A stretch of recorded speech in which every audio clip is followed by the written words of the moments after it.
ভেটিৰ মাটি হেৰুৱাৰ ভয়ে খেদিছে ভূমিপুত্ৰক দশক জোৰা বাসভূমি হেৰুৱাৰ ভয় এটা সিদ্ধান্তই শংকিত কৰিছে 10খন গাঁৱৰ ৰাইজক এফালে খেদিছে খহনীয়াই আনফালে ভেটি হেৰুৱাৰ ভয়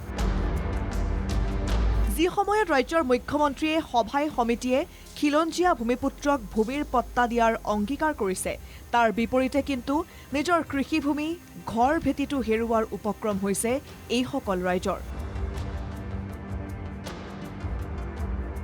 এয়া তিনিচুকীয়া জিলাৰ কাকপথাৰ ডিৰাকৰ শদিয়া বিধানসভা আৰু লখিমপুৰৰ লোকসভা সমষ্টিৰ অন্তৰ্গত অতি ভিতৰুৱা নদিহিংবাসী ৰাইজ এফালে নদিহিঙৰ ফলত হোৱা খহনীয়া আনফালে দশক ধৰি খিলঞ্জীয়া ভূমিপুত্ৰ পৰিয়ালে বাস কৰা কেইবাখনো গাঁও প্ৰস্তাৱিত বনাঞ্চলৰ অন্তৰ্গত এই সমস্যাৰ উৰ পেলাবলৈকে অনুষ্ঠিত কৰিলে সভা সদৌ মৰাণ ছাত্ৰ সন্থা ডিৰাক আঞ্চলিক সমিতিৰ উদ্যোগত আৰু বৃহত্তৰ নদিহিংবাসী ৰাইজৰ সহযোগত অঞ্চলটোৰ মূল সমস্যা গৰাখহনীয়া আৰু ভূমি সমস্যা সন্দৰ্ভত মাছবৰী খেলপথাৰত এক ৰাজহুৱা সভা শেহতীয়াকৈ মৰাণ মটক আহোম চুতীয়া আদিবাসী আদি জনগোষ্ঠীয় লোকে বসবাস কৰি অহা মছবাৰী হাপাবাৰী কচুদুপ বগৰীবাৰীকে ধৰি প্ৰায় 10খন গাঁৱৰ বাসভূমি আৰু কৃষিভূমিক বন বিভাগে প্ৰস্তাৱিত বনাঞ্চলৰ অন্তৰ্গত কৰিছে প্ৰায় 1974 চনতে স্থাপিত হোৱা গাঁওসমূহৰ বাসিন্দাই 2019 চনলৈকে মাটিৰ খাজনা দি আহিছিল অঞ্চলটোৰ দুখনকৈ প্ৰাথমিক বিদ্যালয় ভূমি খাজনাৰ ভিত্তিতে হৈছিল চৰকাৰীকৰণ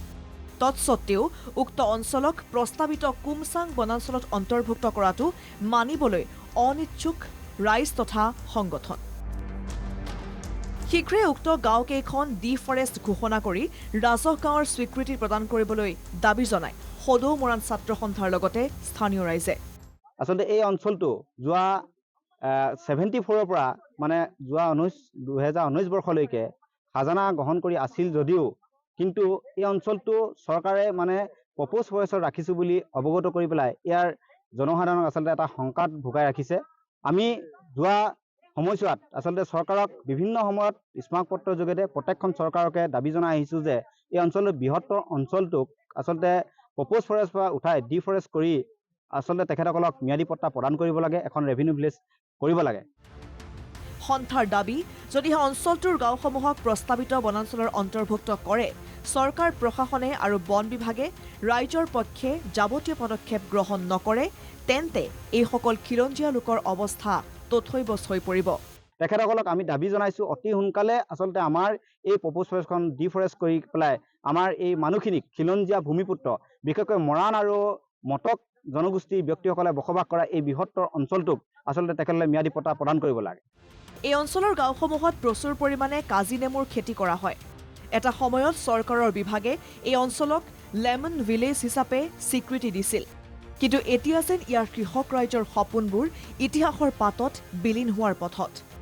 উপায়ন্তৰ হৈ এইসকল গঞা ৰাইজে চৰকাৰী পক্ষক শীঘ্ৰেই এই স্পৰ্শকাতৰ বিষয়ৰ সমাধান কৰিবলৈ আহ্বান জনাইছে অন্যথা হ'ব জংগী আন্দোলন